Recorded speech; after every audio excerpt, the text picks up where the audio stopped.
What's up, everybody? Welcome to another casual conversation with Jeremiah and James. I don't feel like these are that casual. No, I'm glad we call it that. Somebody made that conversation as well. Well, I mean, they can be casual. We're casually talking about deep stuff. Yeah, I mean, but it's not always. I mean, it's not always deep stuff. I guess it's just we've been on a roll for a while. Although, like when we were talking about conspiracy theories, I feel like we were making fun of enough stuff that it can't really be considered that deep. Yeah, true. If anybody... I mean, tonight's going to be a lighthearted topic anyway. Oh, absolutely. If anybody's listening to this and you're like, hey, I'm curious what these two random idiots on the internet think about this particular thing, go throw it in the comments. Who knows? Maybe we'll find it interesting and talk about it. That's as non-committal of a promise as I can make. Just throw it out there. Well, it may do nothing, but the biggest problem is us trying to come up with a time to do this. I think it's probably mostly my fault for being perpetually busy. But anyway, that's probably enough faffing about. So what are we joking about tonight? We are joking.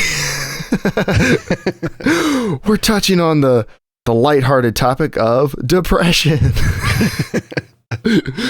And I'll be honest, there's absolutely no plan for how this is going to go. Which I get the feeling that's how you and Joel do your Star Wars talks too, isn't it? I think they just kind of become abomination snowballs.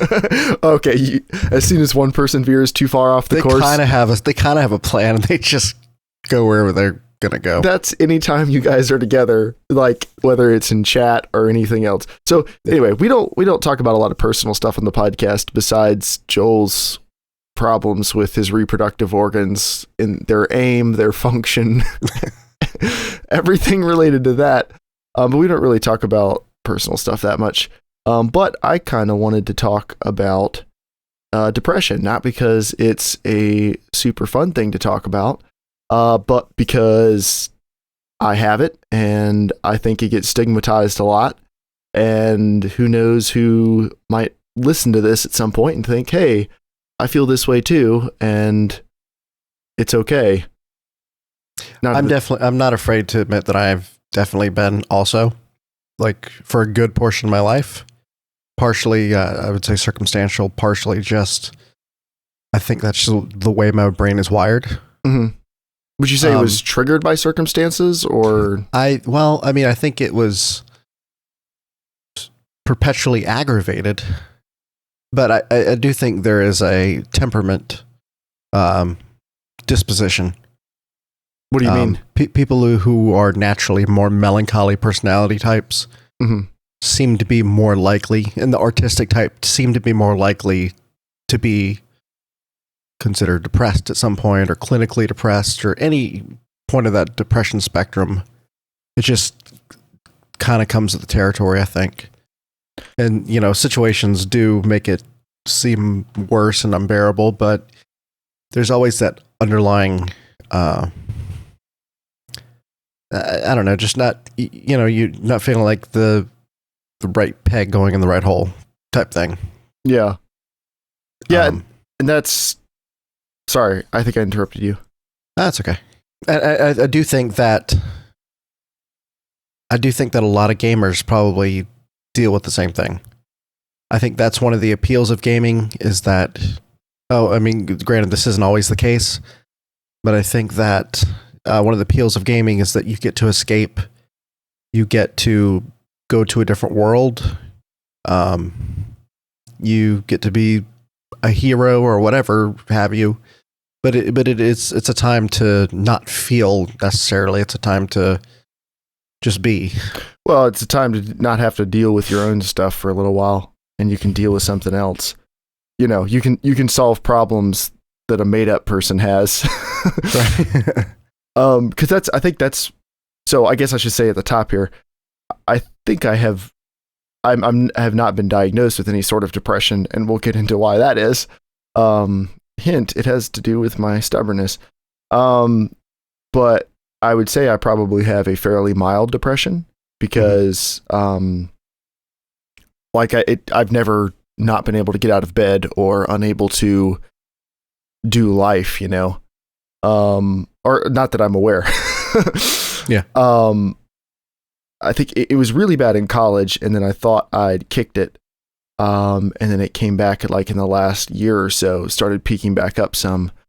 When I say I thought I kicked it, like I don't want to sound ignorant about how depression works, and I don't want to belittle anybody who suffers from it. You thought maybe it was just a phase or something, and then you realize it's maybe a long term. No, I knew it was depression. It took me about a year and a half to figure it out. But I knew it was depression, but I thought I got better, I guess is the best way to say it. You mastered it? Well, yeah, because actually understanding that that's probably what I had was like this huge revelation for me, was that it not like a, why do I feel this way all the time? But, oh, this is actually maybe something that's just chemically wrong. Mm-hmm. And it's not like things just aren't bad all the time. It's just, I can feel this way, not because everything actually is horrible, but just because I feel this way. Right. And there's so much stigma that goes with saying, I'm chemically imbalanced, or, nothing necessarily is even wrong. I just feel this way. It's, if you haven't dealt with it, it's hard to be empathetically thoughtful about it.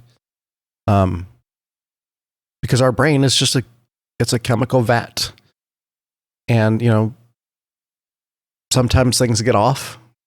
Sometimes it's circumstances. Sometimes it's literally just things aren't firing properly. Chemicals aren't,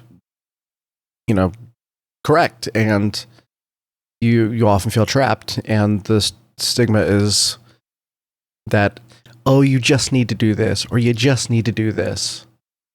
And it's hard often to, I imagine, especially in college, to deal with that and to recognize that and be able to say to someone, I don't know why I feel this way, without getting quick pat answers of, oh man, you just need to, XYZ. Yeah, you need to come hang out with my group of friends. You need to go do stuff more, need to not spend so much time on the computer, need to whatever.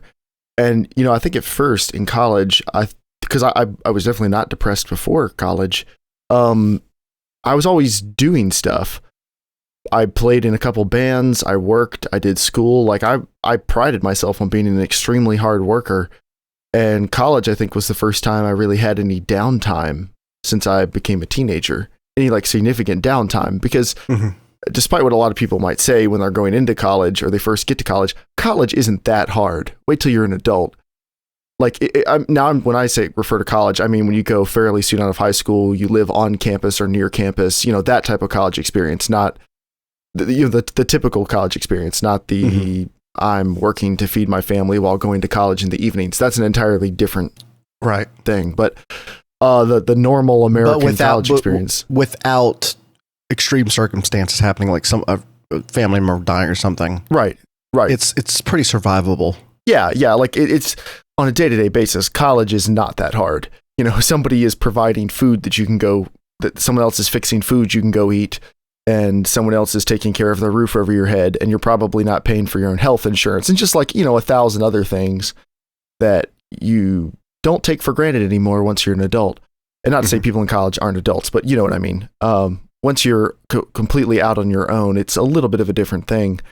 And so when I was in college, I had downtime, and I thought at first it was just me not wanting to hang out with people that I didn't really fit in with, because like my whole life really was music and work.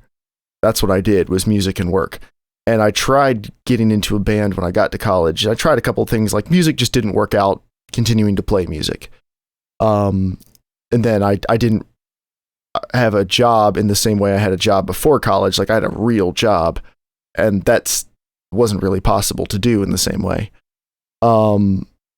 So because of that, I feel like at first I thought it was just, oh, well, I'm just bummed that I can't do the stuff I used to do. And it took me a long time to realize, like, no, it's not that. It's like, I don't want to go do anything. Like, I don't want to sit here on my computer all evening, but I don't want to go do anything else either. And I guess it was bad in college, but want to skip past most of that just because it's harder to remember now. It feels foggier to remember. Well, just say, I mean, when you go into college, there is a change. You're obviously you're still going. You're at the tail end of like all your, puberty growth and all that stuff. So your body is still physically changing at that point. Oh, absolutely. But as you said before, you were very active, doing stuff that you loved and liked, and so when you're busy, it's hard to even take notice of what you're feeling. But at the same time, being really involved does release dopamine and can in and of itself be kind of a medication. Yeah. And so when you finally just kind of stop and take notice of everything, I think that's when you get a chance to really say, "Oh, I didn't know that was there." that could have been the case. It could have been something that's been there for a long time, but you've just been able to push past it with different things in the past.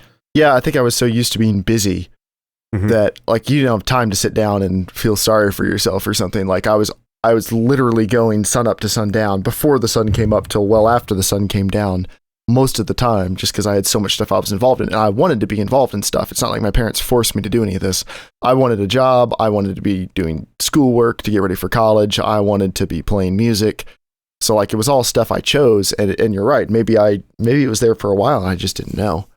But what frustrates me now is when I got out of college, got married, got a job, also kept going. That's kind of my modus operandi is I'm always trying to go like 100 miles an hour, for better or for worse. And everything was great. Felt great, doing great. And then about a year and a half ago, maybe not about a year ago, I just started to have like a couple bad days here and there. And I thought it was just circumstantial. But then it started happening, a little bit more often. And I think it frustrates me more this time because objectively my life is better than it ever has been. Right. Which is what I think a lot of people may not understand about depression if you've never felt it, is that, and I'm not talking about temporarily being depressed because something bad happened, which is a very real thing, and I don't want to diminish it, but I mean like depression that just kind of comes out of nowhere, or might be triggered by something happening, but then it just stays around well after that thing has been taken care of. And that's usually considered like clinical depression. Yeah. And well, it's frustrating because like logically, and I try to always think about stuff logically, I know everything is totally fine. Like I have a good family. My family gets along. I mean, no family's perfect, but my family gets along. I have a good career. My wife and I got out of debt. We're, I guess, fairly financially stable for people our age. Essentially, you've got happiness on paper. Right. On paper, I've got happiness, and I would like to say I'm very grateful for all of that. Like, I have an incredibly blessed life, and I definitely do not take it for granted. Because of the work I do, I have gotten to travel to third world countries a few times and spend some time over there, and I work with people in third world countries on a regular basis, and I'm very aware of what the rest of the world is like, or large chunks of the rest of the world are like. And I'm very aware of how ridiculously fortunate I am to be born where I was, to live where I do, to have the advantages and the opportunities I've had. Like I'm not diminishing any of that, which kind of makes it even more frustrating. They're like, there's no good reason to feel this way, but sometimes you do. That's kind of frustrating. I can imagine. I mean, I've got some circumstances to go with mine to make it feel more like, I guess, legitimized, where people would say, "Oh yeah, well that makes sense because you went through X, Y, and Z." But I think people will say that X, Y, and Z to feel that. Exactly. I think people would say that about you, not, saying, "Oh, well, it's obviously we can draw out the line between here and here, connect the dots. Right. That's why." So if it wasn't because of that, does not equal causation, people. Yeah. And your depression could have been triggered by some of the personal stuff you've had happen, but I think my timeline's kind of similar to yours because I think I really noticed my melancholy in college. Mm-hmm. When I was in high school, I was very outgoing and just, energetic, always on the go, blah, blah, blah. It wasn't until I started traveling, and it was always with a group of people, but there's always a portion of the time on a long road trip where you're just staring out a window. Yeah. Yeah, it's only fun for so long. I mean, I still enjoyed it. It was just different. Yeah, but when you're traveling on a regular basis, like the magic isn't always there. Sometimes it's just work, one way or the other. I just started noticing my melancholy, especially when we were doing night drives, and there's something very quiet about it that I just, I realized that that's my temperament. And despite, my parents went through a divorce when I was younger, and I handled that, and I handled it pretty well. I was never depressed about it, or so I thought. It was never something that was overwhelming or defining. I was even on my own. I mean, I'm an adult technically, but at 19, I was on my own, like no, parents to go back to in between college and stuff. So on paper, I should have been, down in the dumps at that point, but that's not anything that I think which really defined who I was at the time. Mm-hmm. It wasn't until I started exploring my personality temperament that I started realizing that I've always had these pockets of melancholy and, that. So I think predisposed to being depressed. And, for me, later on, I think I finally hit a point in my mid-20s where I said, you know what?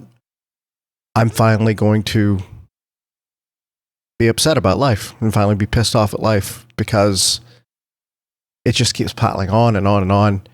I'm actually going to start feeling, the weight of circumstances. And it's just, to me, it's just something that's just kind of been there lingering for ever since. Mm-hmm. And sometimes there are periods where things seem like they're going well, it's easier to deal with, but there's always that feeling of, I don't know how to term it. It's not sadness. It's different than sadness. I think sadness is a part of depression, but I don't think sadness really defines it well. It's, I don't know, moving on. Well, the way I feel a lot of the time is like, even if everything is going great, I'm having a good time, life is good. I fully acknowledge that. My life is pretty great. And I can be hanging out with friends, having a great time. Maybe the tiniest little thing happens. Maybe absolutely nothing happens. And then I just kind of feel this like rising sense of, like, yeah, this isn't good. And maybe outwardly, I'm still having a great time. And I think I've gotten pretty good at kind of like setting that aside. Like, okay, we'll deal with that later. Because it's not fair to everybody else. but just feel like whatever mood I was feeling just feels like it just gets taken down a couple notches. Mm-hmm. It's like if I was having a great day, maybe I'm just having an okay day now for no reason. Or if I was having an okay day, maybe it's not that great of a day all of a sudden for no reason. And it's not, sometimes it seems it's because of something that happened, and a lot of the time it's not. It's just it kind of comes in a wave. And I have gotten better at reminding myself, hey, this isn't that big of a deal. Just remember, this is just like a chemical imbalance. Everything actually is okay, and it's okay to not feel great about it at the moment. And I think I've gotten better at going like, okay, yep, everything is all right. It's not that big a deal, and this is going to be okay. Even if it doesn't feel that way. But I think it took me a long time to get there, and it's still frustrating on a pretty regular basis. I think for me, same thing. To a degree, not necessarily saying, oh, everything's going to be okay for myself, but more like let me just push myself to at least attempt to find some happiness in other things. Mm-hmm. For me, even getting on the podcast, there are times when, like 30 minutes before I'm thinking in my head, man, I just want to like message Jeremiah and say, dude, I can't do it tonight. Just, no questions asked. I can't do it tonight. But, I try to push through it, and I know that I'm going to have fun while we're doing it. Mm-hmm.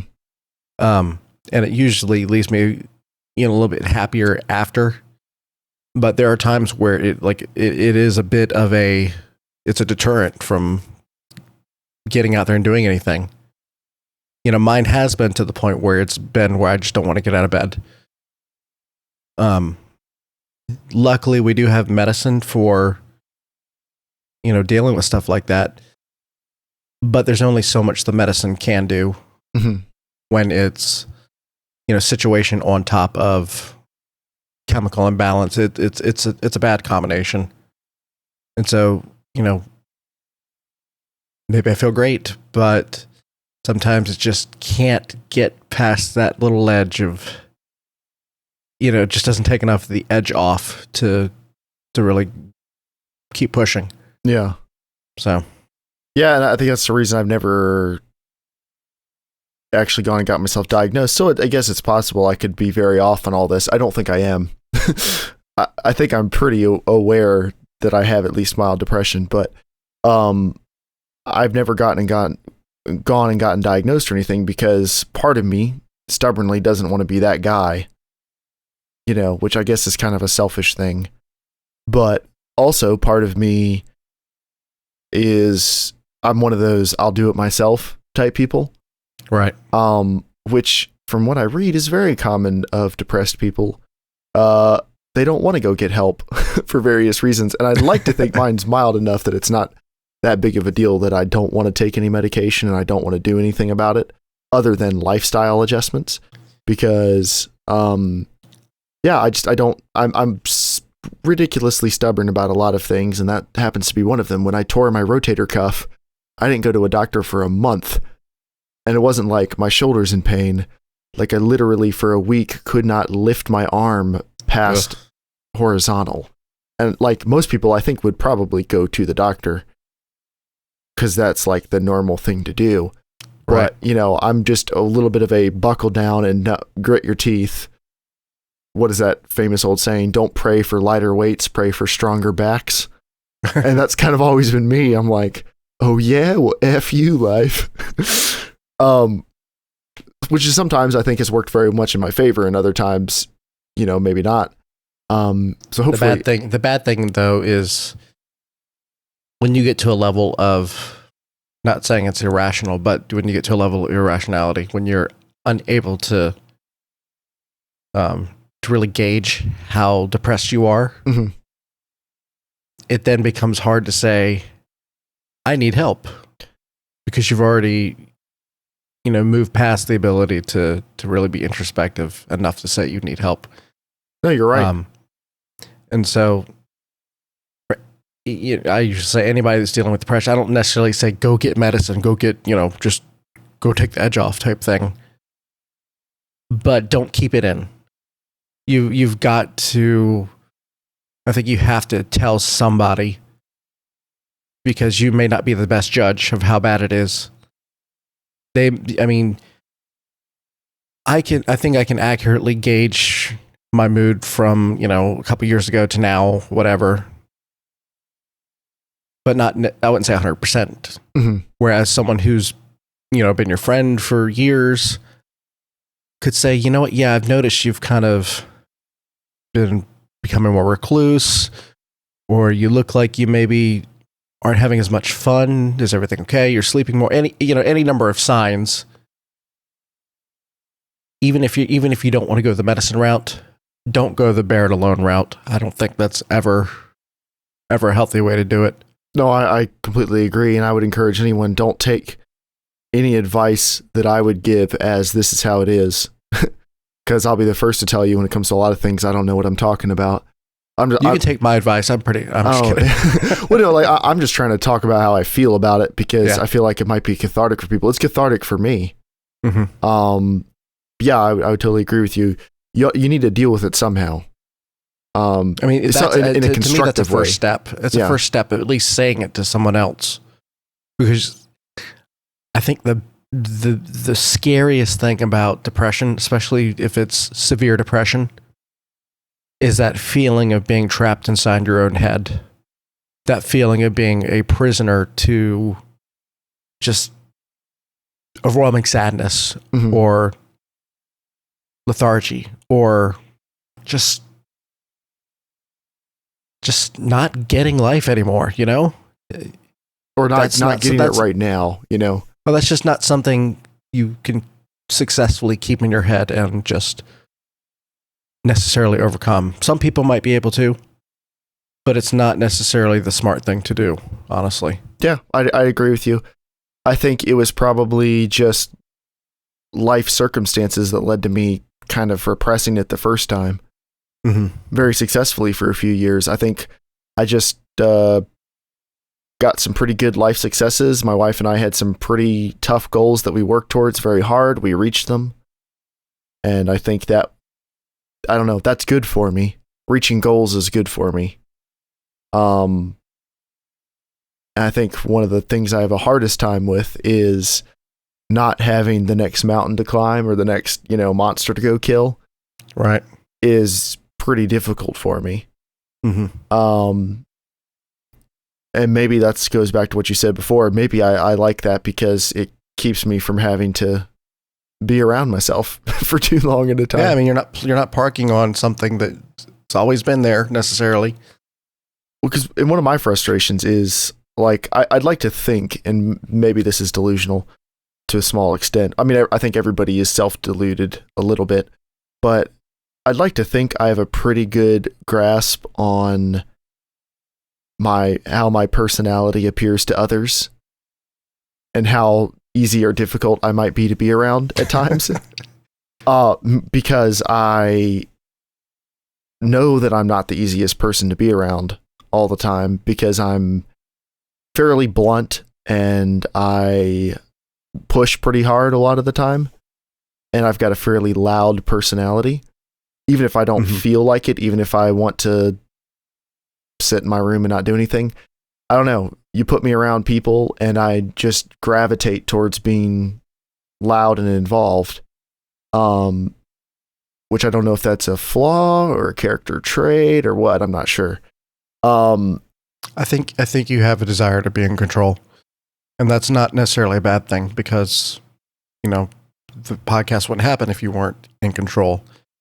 But I also see when you don't have the ability to get that control, not necessarily take it from other people, but if there's a little bit of chaos, I think that comes across as frustrating to you. It is. And my thing with control is I want there to be control. So right. If I'm not in control, but there is someone else in control, or by in control, I mean someone else leading. If there is order of some kind, I'm totally good with it.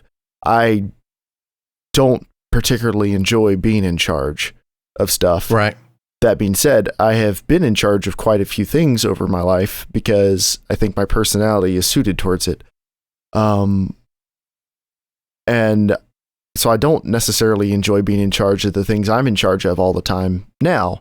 But if I think somebody has to be, and if it looks like I might be the best personality fit for it, I will naturally gravitate towards that role probably faster than anyone else has the chance to. So that might be me just jumping the gun.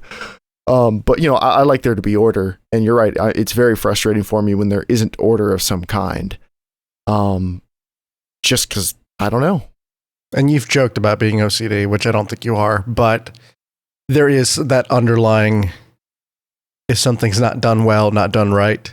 Yeah. There's a bit of that frustration. I think I have some mildly obsessive tendencies.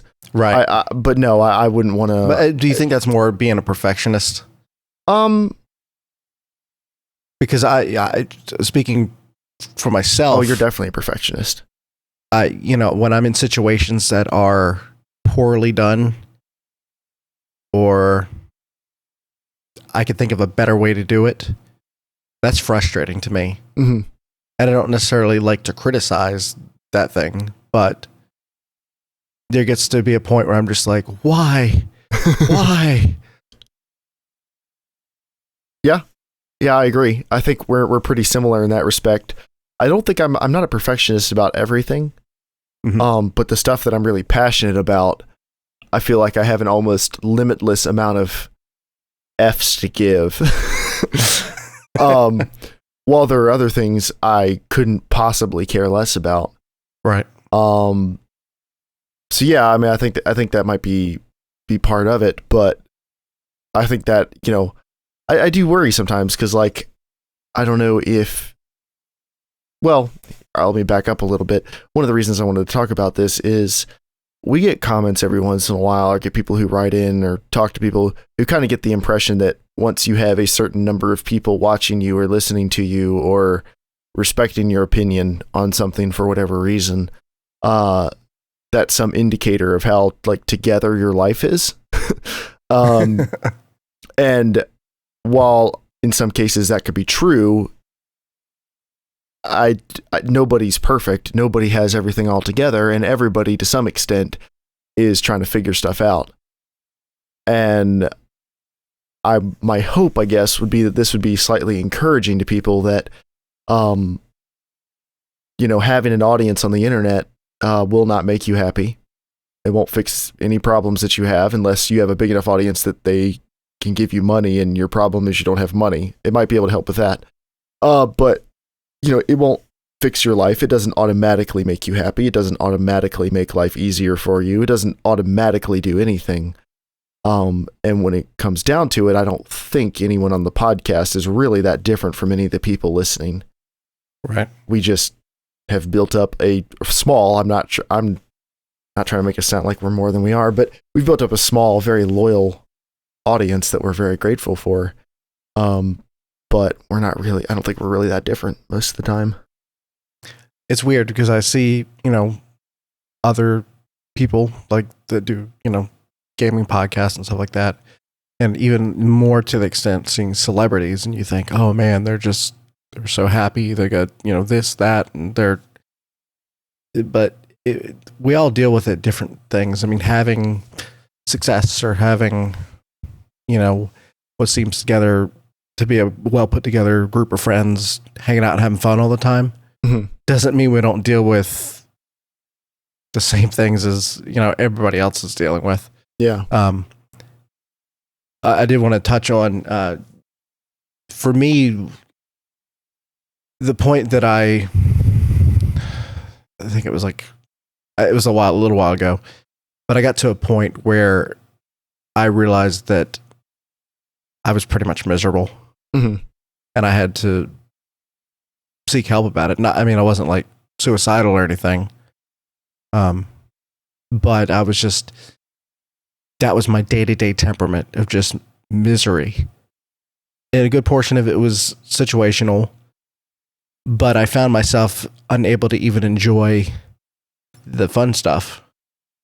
And that was the point where I was just like, I think I need to take care of this. I think I need to address, what I'm dealing with.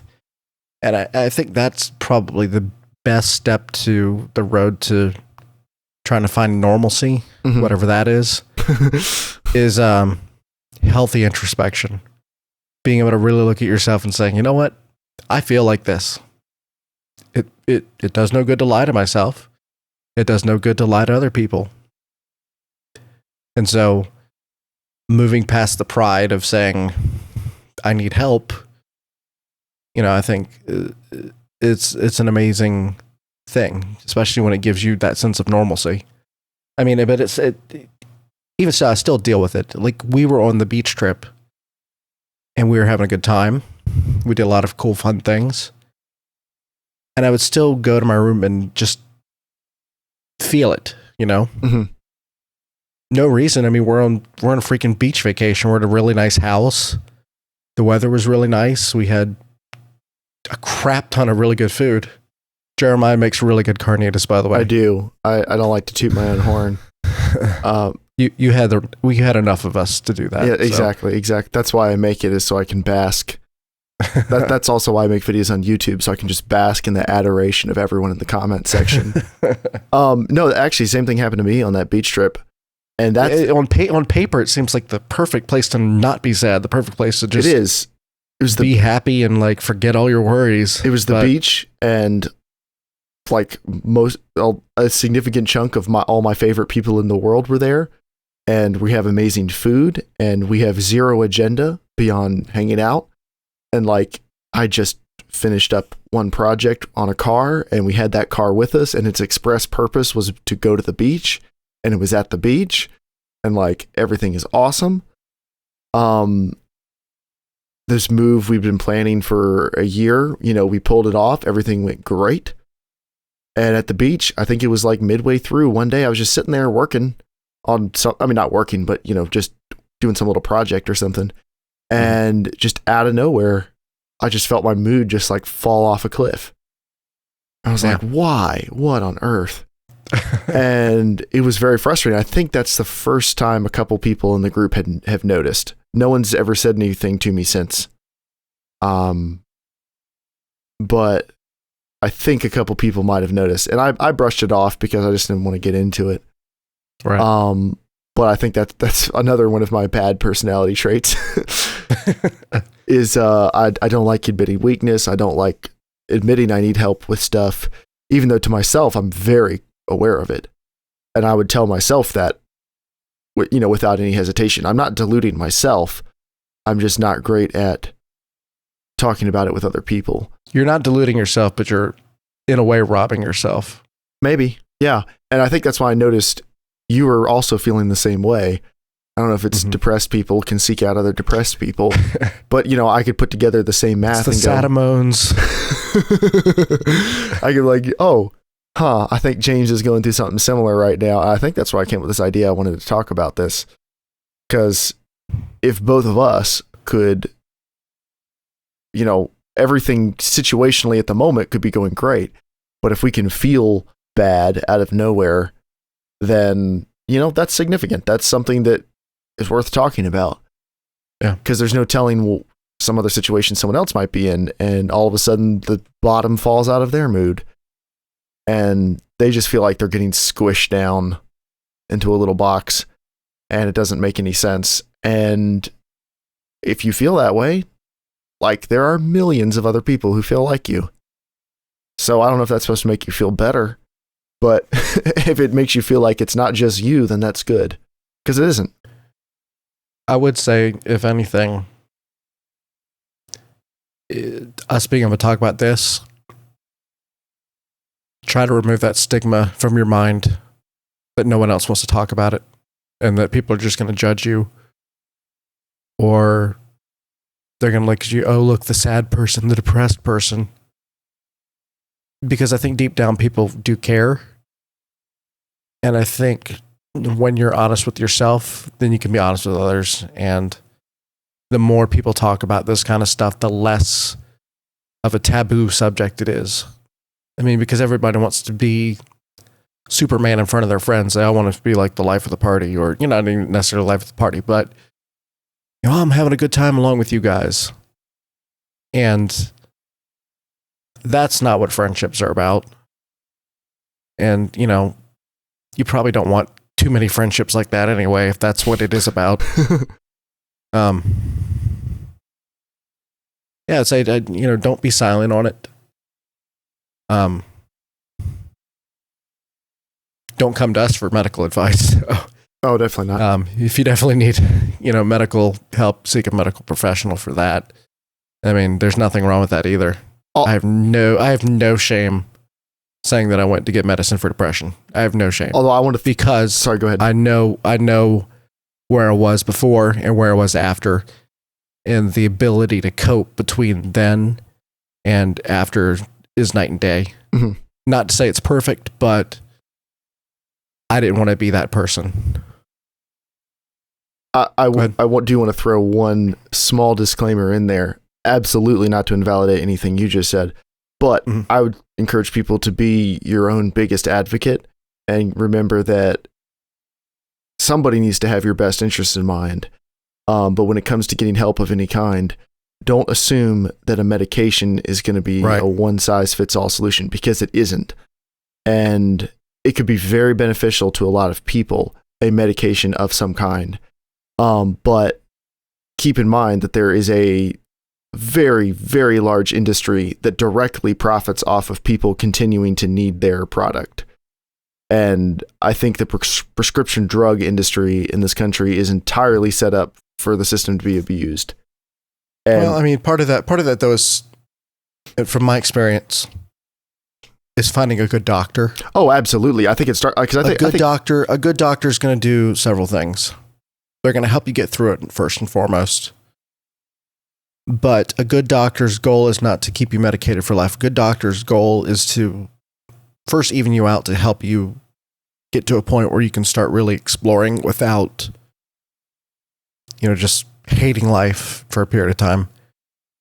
But a good doctor is going to check your vitamins. They're going to ask you about exercise. They're going to ask you, all kinds of lifestyle questions. They're going to really explore and help you, kind of whittle down where it can be helped. And if they, say for, everybody's got some form of low vitamin D. Mine just happens to be like through the toilet. A good doctor is going to help you bring that level up and see what it's doing to help you. Mm-hmm. Because if they can figure out how to get your vitamins even, and it means you don't actually need, an SSRI or anything like that, then fantastic. You've got a new lease on life. That's to me. You can go to a doctor and they'll just give you medicine and give you a prescription for 6 months to a year. And nothing frustrates me more than that. I totally agree with everything you just said. Nothing frustrates me more than when people are like, okay, I'm just on medication now, whether it's for depression or blood pressure or cholesterol or whatever else. I mean, way too many people who they think that, okay, I've got medication now, so I just need to take this forever and that'll make the problem better. And that's not dealing with the problem. That's treating symptoms. And whether it's blood pressure or cholesterol or anything, if you have problems, they need to be dealt with at a root level. And if you need to treat the symptoms in order to be able to treat the root, then you need to do that. But don't ever look at medication as the last stop on the journey, or, okay, now I'm fixed, because that's not how it works. And you don't ever want to be leaning back on that as, well, I have to have my antidepressants because they fix me. All they're doing is masking it. So hopefully you can work on it. Not necessarily masking it. I wouldn't say that. Or alleviating it temporarily. I don't know the best way to say it. They're helping you deal with it better than you're able to on your own. But that doesn't mean they're taking that burden away for you and they're making it all better. Because that's not how anything works. They are ultimately a temporary solution, which is obvious because you have to keep taking them. There's no antidepressant where you pop one pill and then boom, life is suddenly back to being sunny. So yeah, I just want to encourage people, be your own biggest advocate. Make sure somebody, if you're not able to look after yourself to the degree that you need to be looked after, make sure somebody is. And I think most doctors, want to help you. If it's at the point to where you feel like you've been depressed for a while, or you're clinically depressed or severely depressed, I would say don't go to your primary care. My experience, and again, this is just my experience. Mm-hmm.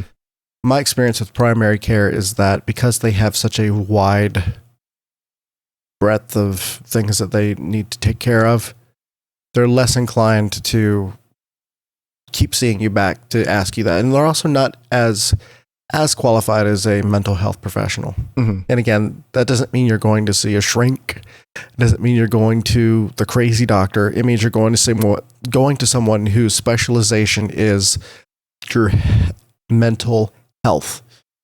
And your mind is what controls your whole body. And keeping that healthy is one of the most important things you can do. It affects your immune system. It affects your sleep. It affects, your energy in general. It affects your ability to interact with other people.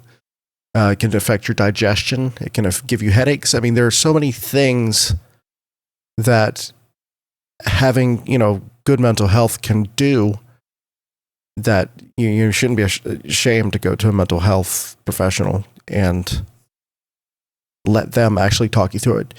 And this probably falls under the TMI category, but my trips to my doctor have been so much different than, say, my primary care, because the last thing she always says is, I want to see you back in 4 weeks, because she wants to make sure everything's working. Mm-hmm. It's not here you go, you got a problem, call me. It's I want to have a conversation with you and see what you feel. And my doctor's been really good about just, because a lot of it relies on me giving feedback. She's been really good about listening to my feedback, which is really good as a patient when you're talking to a doctor, because a lot of times you can be, frustrated at them saying, oh, you just need to do this here. Right. Rather than acknowledging it's a process that has to be worked through. Right. And, we discussed the goals of,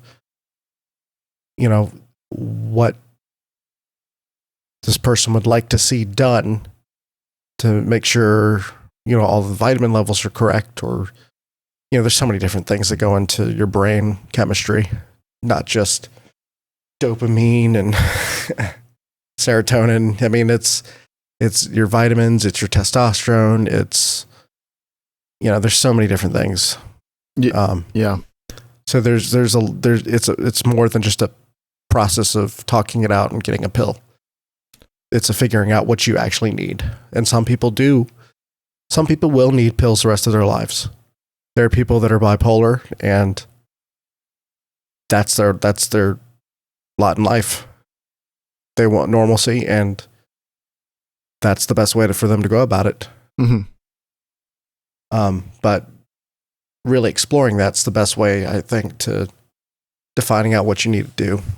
Maybe you don't need to be on medicine your whole life. Maybe it is a vitamin deficiency that's causing you to feel just run down and lethargic. That's, the importance of doing as much testing as possible, not being stubborn, but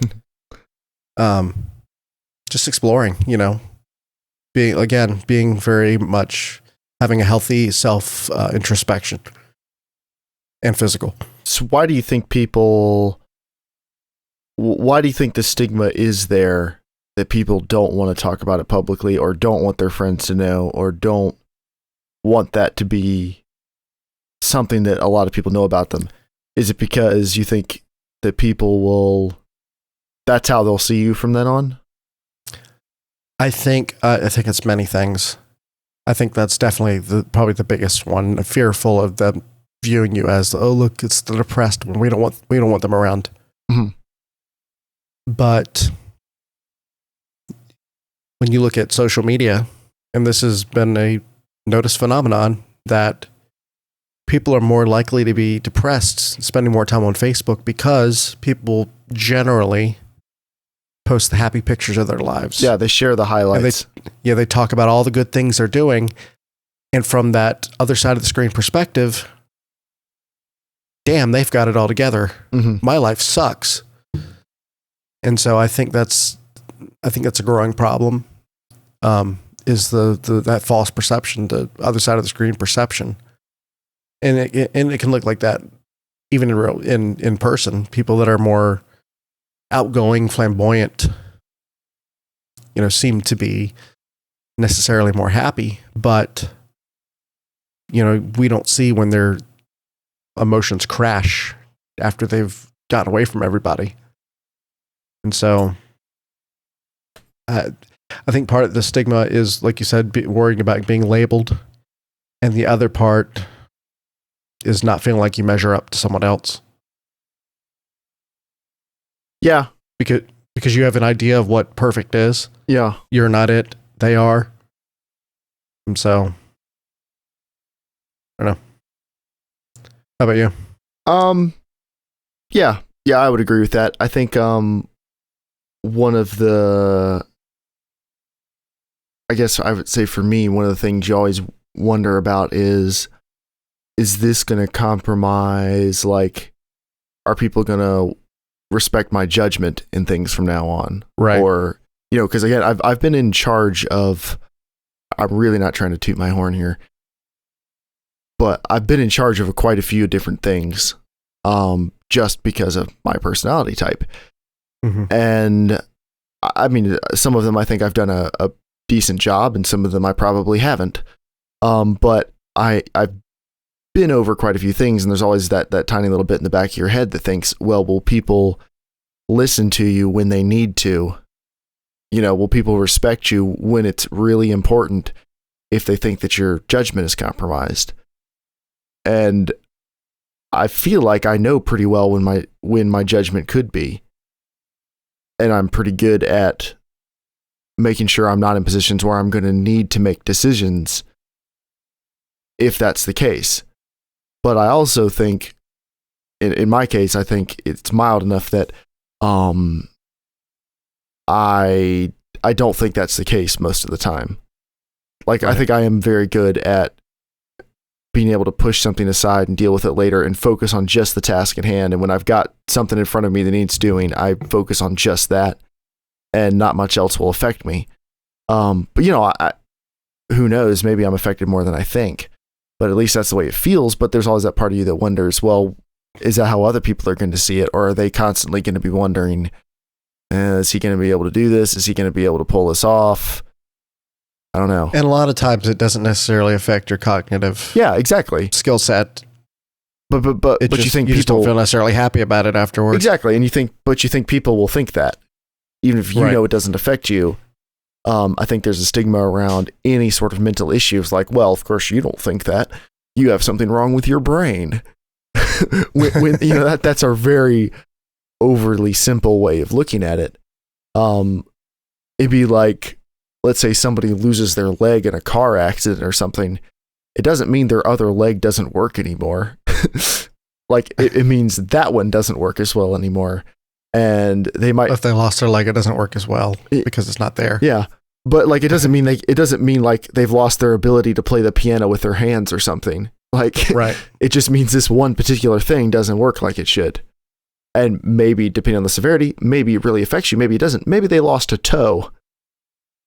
I mean, it's not even necessarily losing. It's more like breaking a leg. Not that it'll necessarily heal back to normal, but it's still there. It still functions. It just doesn't function like everybody else's leg does the time. I agree with that. Actually, that's a much better way of describing it. Or more like having a bad knee or something. Yeah. You might not be able to run a marathon, but you can still climb a ladder. You can still do everything else. You could probably still run a marathon just differently than someone else does. And a couple more things I wanted to get in before. I think I think another stigma is everybody's probably had at least one experience if they've been dealing with something, mm-hmm. and sharing it with somebody and getting the reaction you weren't expecting, like disinterest or I don't know. I don't think people are necessarily like looking down on someone who happens to mention something they're feeling, but I do think sometimes people just don't know how to handle it, and so it comes across as a clunky reaction. When in reality, they probably meant well, but, and I don't mean this in a bad way, but, sometimes people can just be ignorant. And sometimes education's not a bad thing. Yeah. But again, I think everybody's had one experience where they've told somebody something, and it's just like, that's not how I heard that going in my head. And I do want to bring up one more point, if I can remember it. Oh. This was based on a conversation you and I actually had a long time ago, and it wasn't necessarily relevant to the situation. Okay. But it's something that I've thought about a lot since, and that is self-defeating behavior. Okay. I don't remember this conversation. I'm trying to, I can't remember necessarily the situation. It has something to do with the podcast. And you said something about you're not doing this out of self-defeat. Gotcha. Yep. I remember the one. That I think that's a very real thing. And I think that's a lot of times where addictive behavior comes in. Like, maybe someone overeats when they're depressed. And I think it's a balance of eating feels good. And it's also a balance of, because I'm miserable, I want to punish myself more. Mm-hmm. Which sounds kind of bad, but I think that's more prevalent than people think. People purposely, or not purposely, subconsciously sabotage themselves when they get stuck in a situation. And they create the scenario for themselves to fail almost.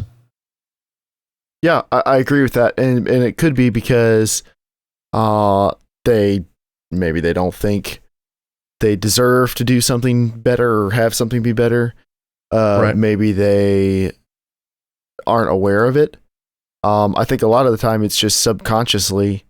Mm-hmm. You don't want to feel like you're a burden to other people, or you don't want to feel like you're causing problems.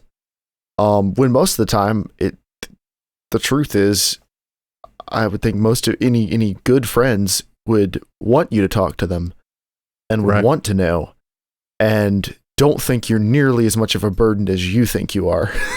Yeah.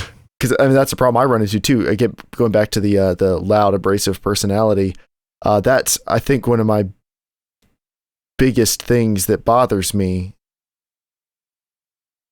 Is that I worry that I'm coming on too strong, or I'm being a bit too much. And that, pretty constantly tempts me to regress and to pull away from people more. I have to fight against it because I got to tell myself that's probably not true. If people have stayed my friends for a couple years, hopefully it's because they can stand me.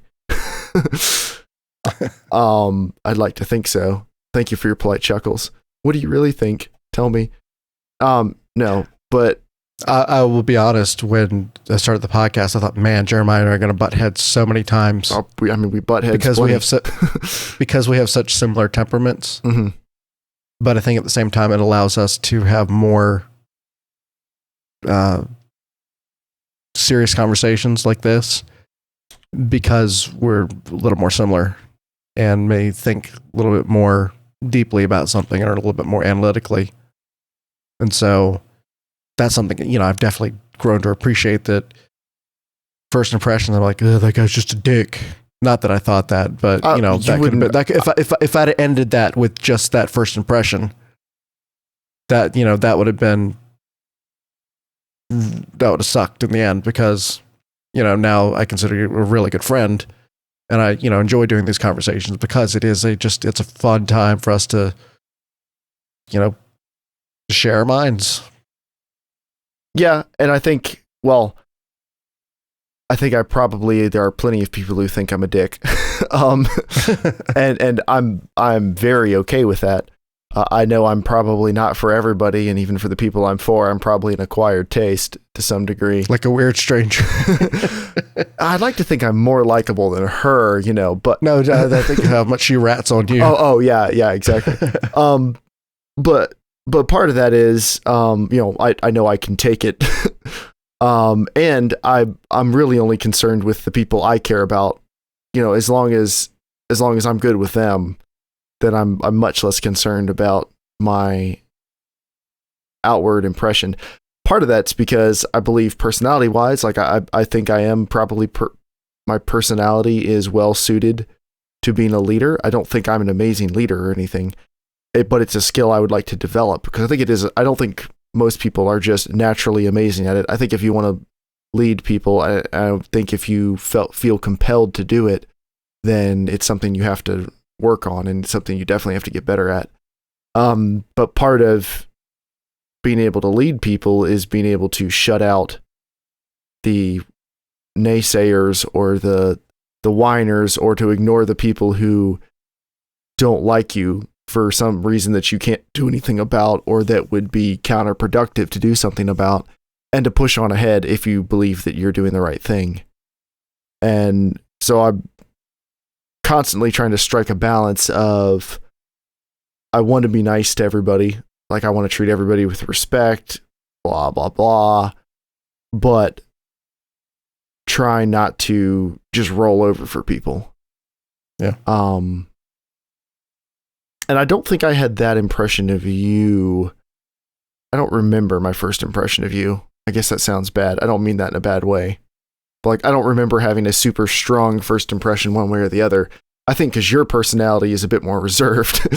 So I think it'd be easy for somebody to have a negative impression of me after 10 minutes.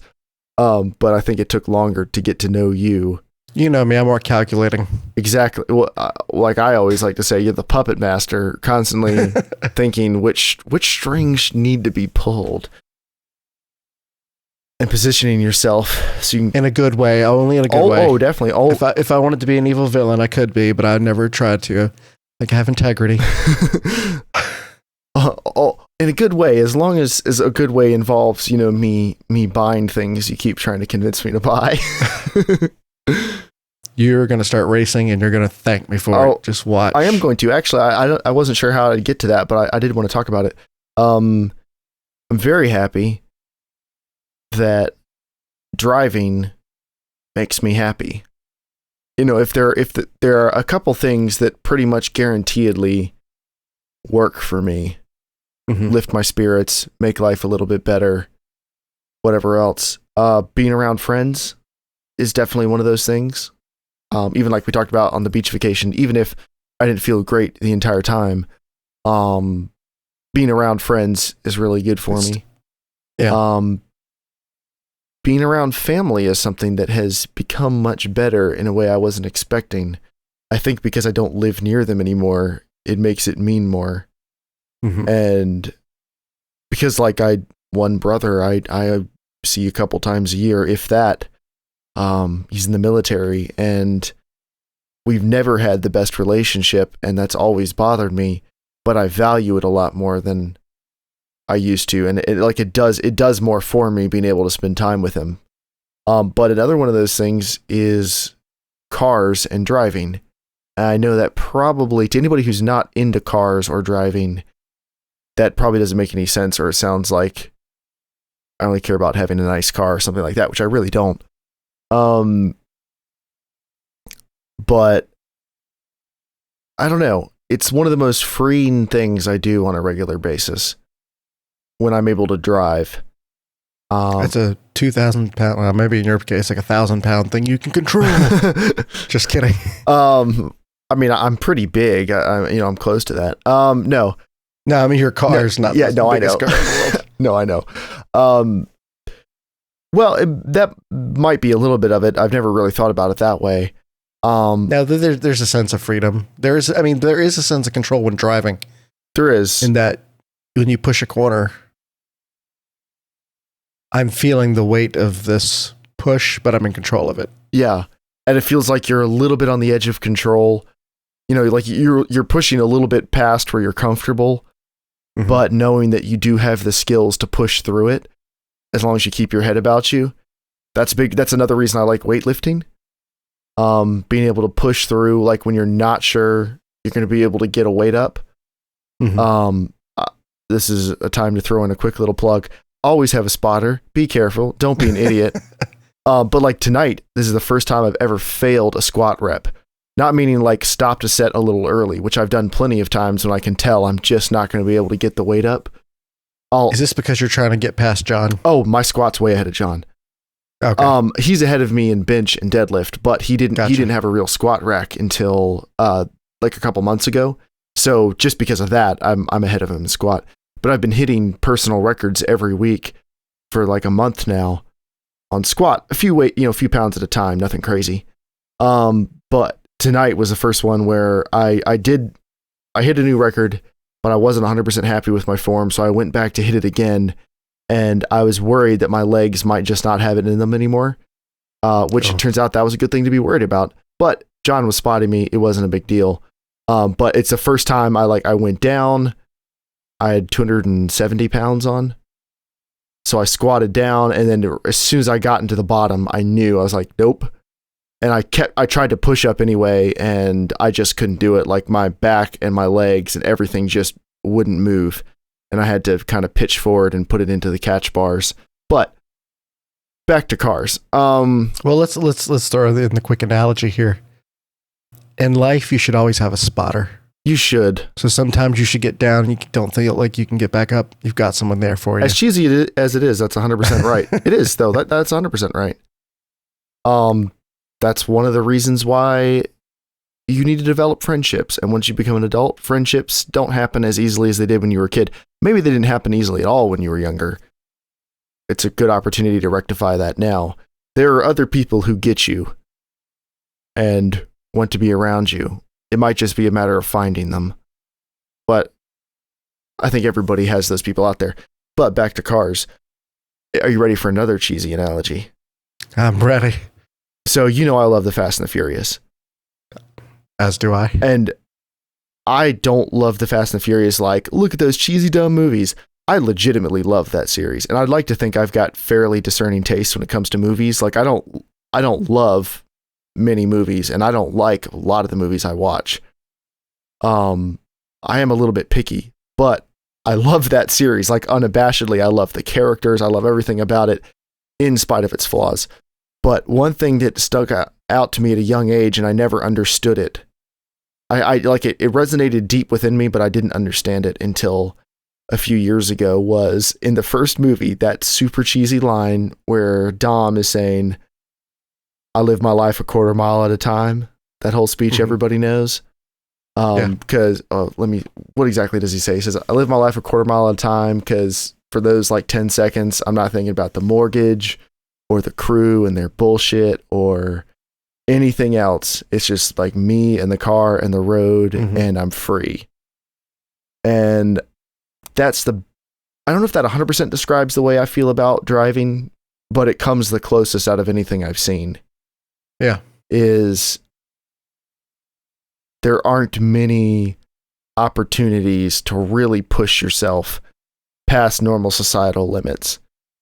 And I think I'm one of those people who just needs to do that in something. And I'm probably never going to be like physically some specimen.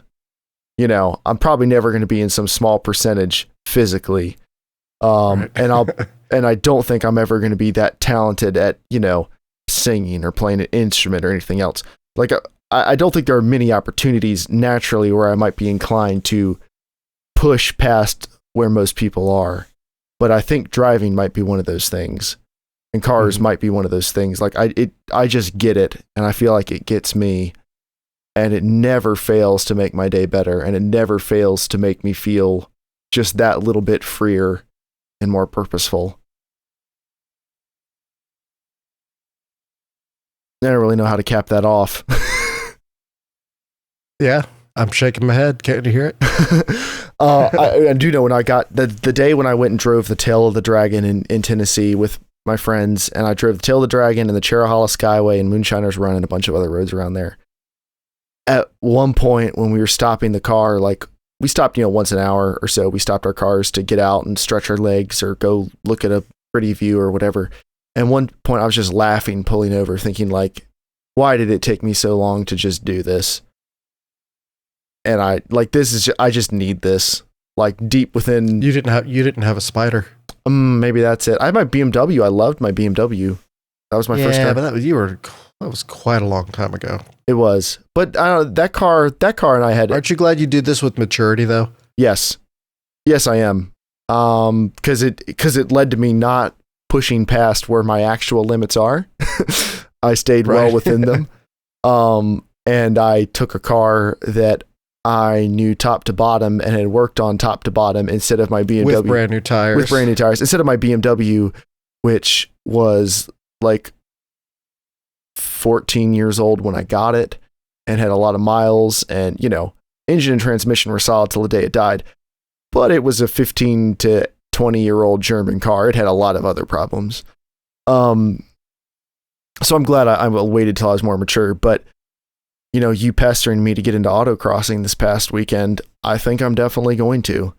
Just watching videos of people doing it, like, I don't know, it just does something in me. I went with a friend before, and I never did any driving, but it was fun. It was just so fun to go to the events and walk the track and, root the person on, watch other cars, watch cars roll up with ridiculous turbochargers, and, seeing a Mustang, laughing at the fact that he's never going to make it through at a fast time because he has a big engine. I was about to say it's a Mustang. You're laughing at the fact that as soon as he tries to leave the area, he's going to floor it and spin out into traffic. Because if you ever looked at any car show things online, it's always Mustangs. Always, every time. No, the Mustangs are always like the ones that like they get straight away, like, yeah. And they get to the turn, and they're like, let me get around the turn. So yeah, I'm super excited for you to do that. Thank you. I'm super excited to go to that. Also, I doubt I'll be very fast, at least at first. But what other chance do you get to like really push it in a safe manner? Like really push it?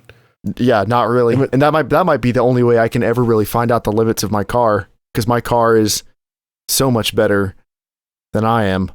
I think you might do better than you think. You might not place like the top 3 the first time, but I think you're gonna go out there and say, oh, some of these guys weren't that good. Maybe. But I'm just being optimistic. Otherwise, that'll be my last time.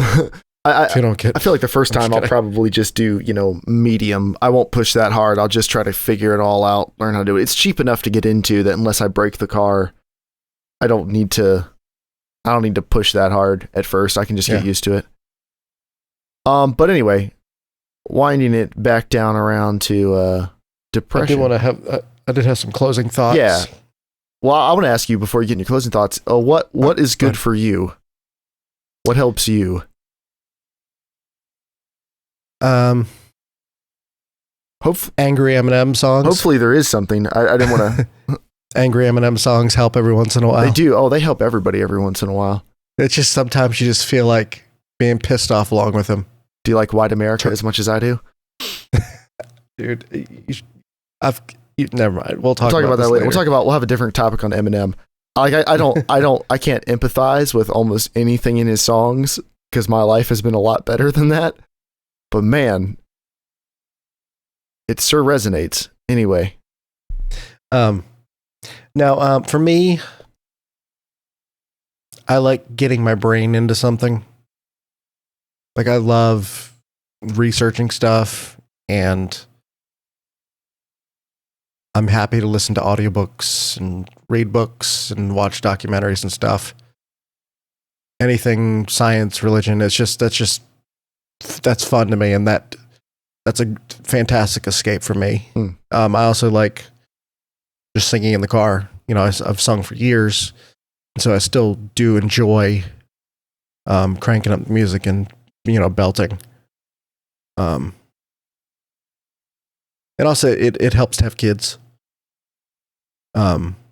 They are, I think, my number one escape. Mm-hmm. Not that they're escape, like I'm trying to be a really good dad and stuff. Yeah. But they bring so much fulfillment that any time away from them, like I notice it. Mm-hmm. So would you have pegged yourself as somebody who got that much out of having kids before you had kids? Like, was that something you ever thought about? No, I was really excited about having kids when I was younger, honestly. Going through a divorce and, kind of being on my own, that was something that I look forward to, is getting it right and pouring as much energy into it as possible. And I don't think it's been a perfect attempt. I mean, I make mistakes as a human. but I think I'm doing a pretty damn good job. So that's fulfilling to me. From everything I've seen, your kids are pretty awesome and they love you. So I think when they're young, that's about all you can hope for. When they get older, you have a list of how many times they're allowed to say "I hate you" before it really hurts. I think it probably hurts from the first one. Well, no, you cannot go out with your boyfriend in his new convertible. I hate you. And that's and that's a you won't let me do something. I'm mad. Yeah, but I mean, if it was you talked to me awfully and you're not there for me, I hate you, then I think that would hurt. That would hurt different. A little more. Yeah. No, I'm just talking about I will not let you have unlimited freedom because you're not old enough to make smart decisions. Are you amazed by, well, I don't know that this is the case for you, so I don't want to assume, but were you amazed how much smarter your parents seemed once you got a little older? No. No? Okay. Maybe in your case that wasn't true. The exact opposite, actually. Oh, okay. Well, it was more of a, God, why did they let me do that? Okay. See, because growing up, I always thought my parents, they don't let me do anything. They're so restrictive. They work me too hard. They push me too hard. And then becoming an adult, slowly start having that realization. Oh, my parents were pretty awesome. And I hope if I ever, I'm not necessarily planning on having kids or having them anytime soon, certainly. But if I ever did, I would hope that they would dislike me in the exact same way. But it took me a while to really be grateful for that. So, but yeah, your kids seem pretty awesome. I wish Eden liked me more. Most little kids don't like me. Just give her 10 minutes in the same room. I mean, and she'll think you're the best. My dog still isn't sure I'm okay, and it's been 3 months. So I'm definitely, like I told you, I'm an acquired taste. I know this. So yeah, my closing thought is, again, I'll reiterate, don't take this as medical advice. Like Jeremiah said, be your own advocate. And that means exploring every avenue possible. Don't listen to naysayers. If anybody says you're just tune them out right there. Because for what they see on the surface doesn't mean they see half of it. I mean, it's like the tip of the iceberg. You don't know what's going on in someone's head. And so someone says, "Oh, you're just going through a funk, or you're just tired, or you're just having a bad day." Just ignore them. I mean, and while keeping in mind, they're probably just trying to cheer you up and be helpful. Right. Don't look down on them. Don't. Yeah. But it's okay if they don't understand. It's okay if no one gets you. My Chemical Romance does. Oh my. No, it's okay. I guess that's the biggest thing I don't want to leave people with is it's okay if it's not okay. Because it's for everybody, no matter how good your life is, at some point, something's not going to be okay. And I think life is just too damn short to be miserable all the time. Yeah, even if you feel miserable from time to time, it doesn't have to control you. And a lot of that comes down to your choice. As hard as it may be at times, it comes down to your choice of how you want to deal with it. Everybody gets dealt a different hand, and complaining about it doesn't help. And I will definitely say that you're never actually hopeless. Absolutely not. No. There's always somewhere you can turn, something you can do.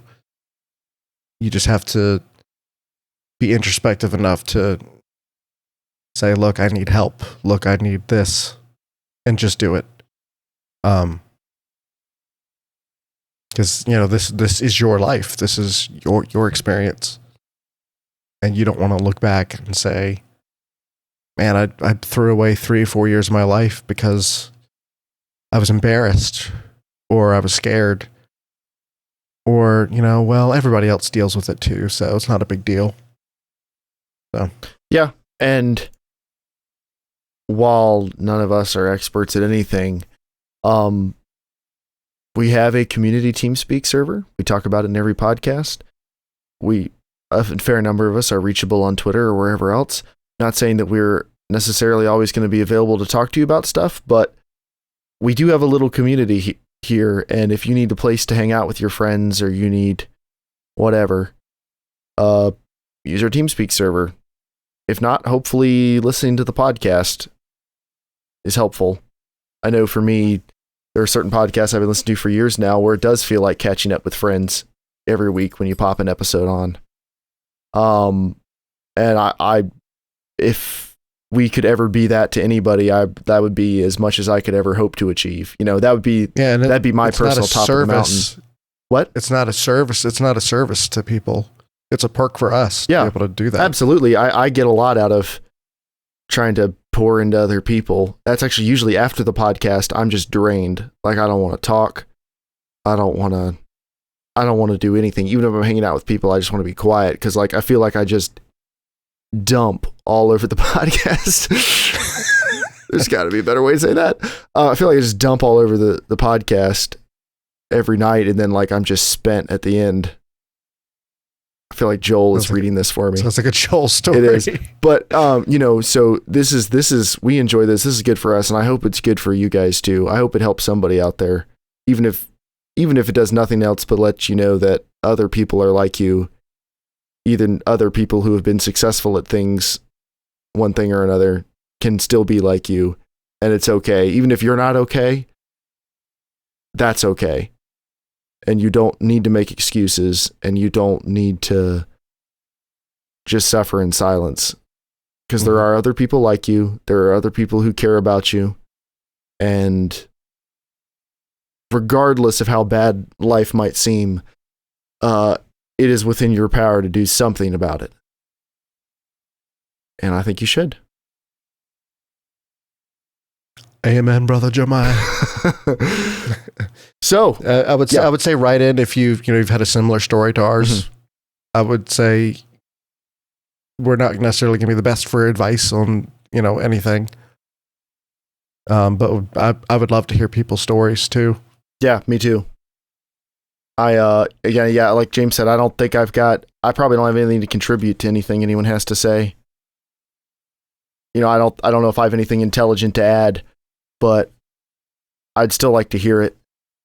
It's cathartic for me to talk about this stuff. I hope it is for other people too. So if it is, talk to somebody. If you don't have somebody to talk to us. Maybe we can't be that helpful, but we'll listen.